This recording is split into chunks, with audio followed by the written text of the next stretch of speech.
Vamos a meternos de lleno en una de las historias más alucinantes de la antigüedad, la de la dinastía Asmonea. Es que es la crónica de cómo una rebelión por la fe acaba dando a luz a un reino, para que luego ese mismo reino acabe, devorado por la ambición.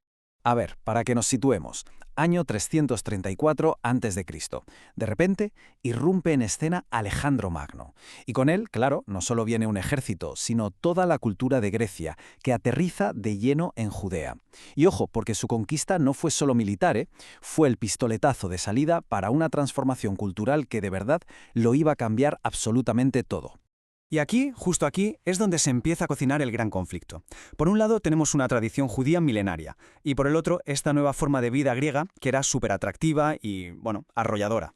Vale, la palabra clave aquí, la que tenemos que entender sí o sí, es helenización. ¿Y qué es esto? Pues, a ver, no pensemos que fue una imposición a la fuerza desde el primer día. Fue más bien una influencia, muy potente pero gradual. Era, por así decirlo, la cultura pop de la época, ¿no? Filosofía, arte, el deporte, todo tenía ese sello griego que se estaba extendiendo por todo el mundo conocido. Y claro, este choque es que se notaba en todo, en el día a día. La tradición judía centrada en la Torá, en el Sabbat, en un único Dios, y de repente se encuentra con la filosofía griega, con el culto al cuerpo en el gimnasio, que por cierto, llegaron a construir uno al lado del templo, imaginaos el escándalo, y con un montón de dioses paganos. Para la élite, para los más ricos, este nuevo mundo era súper atractivo, pero para otros muchos era una amenaza directa a su identidad. Bueno, y ahora vamos a ver cómo la cosa se acelera y se complica. Al principio, tras la muerte de Alejandro, Judea queda bajo el dominio de los Ptolomeos, que eran relativamente tolerantes. Pero en el año 200 a.C., la cosa cambia. Los seleucidas toman el control. Y aquí está el problema. Los seleucidas estaban hasta arriba de deudas con Roma.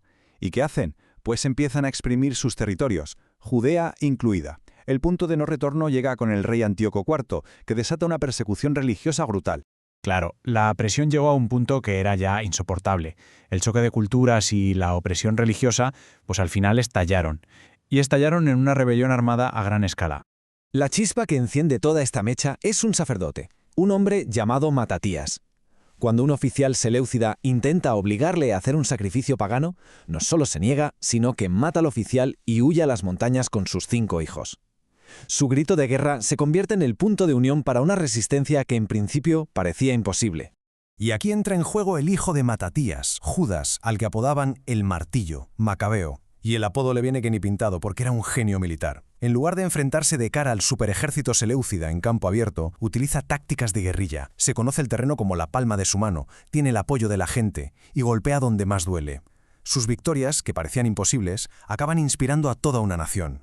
Pero de todas sus victorias, la más simbólica fue sin duda la reconquista del Templo de Jerusalén. Y en el corazón de esa victoria hay una historia, una leyenda, que gira en torno a este número, el 8. Y esto nos lleva a algo que ha llegado hasta nuestros días. En el 164 a.C., los macabeos reconquistan Jerusalén y purifican el templo. La tradición cuenta que solo encontraron aceite consagrado para mantener la llama sagrada encendida un día, pero, milagrosamente, ardió durante 8. Y ese evento es precisamente el origen de la festividad de Hanukkah, la fiesta de las luces. Vale, habían conseguido la libertad religiosa, que era el objetivo inicial. Pero la lucha no paró ahí. El objetivo, de repente, se volvió mucho más ambicioso. Querían transformar esa rebelión en un reino judío totalmente independiente. El arquitecto de esta nueva etapa es Simón, el último hermano macabeo que quedaba vivo, y tenía una habilidad diplomática y militar increíble. Consigue echar a las últimas guarniciones seleucidas y en el 140 a.C.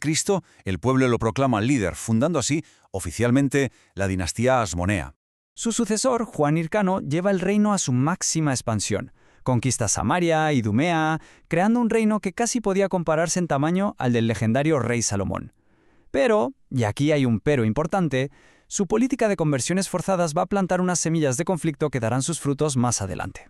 Y aquí es donde llega la gran ironía de toda esta historia. Los descendientes de aquellos que se habían rebelado contra las costumbres griegas empiezan a adoptarlas. Aristóbulo I se autoproclama rey, un título totalmente helenístico que, según la tradición, solo podía llevar un descendiente del rey David. Es el momento clave en que los rebeldes se estaban convirtiendo en aquello contra lo que habían luchado. Y bueno, como pasa en muchas grandes historias, el éxito trajo consigo el germen de la destrucción. Las peleas internas por el poder, la ambición, estaban a punto de cargarse todo lo que habían construido. La sociedad en ese momento estaba completamente dividida. Por un lado tenías a los saduceos, que eran la élite, los sacerdotes ricos que apoyaban a los reyes asmoneos, y por otro, a los fariseos, que tenían muchísimo apoyo popular y que a menudo criticaban ese poder cada vez mayor de los monarcas. Esta fractura social y religiosa estaba debilitando el reino desde dentro. La tensión al final explota. ¿Cuándo? Tras la muerte de la única reina que tuvieron, Salomé Alejandra, sus dos hijos, Hircano II y Aristóbulo II, se lanzan a una guerra civil salvaje por la corona, desgarrando a la nación y creando un vacío de poder peligrosísimo. Y este es el error fatal.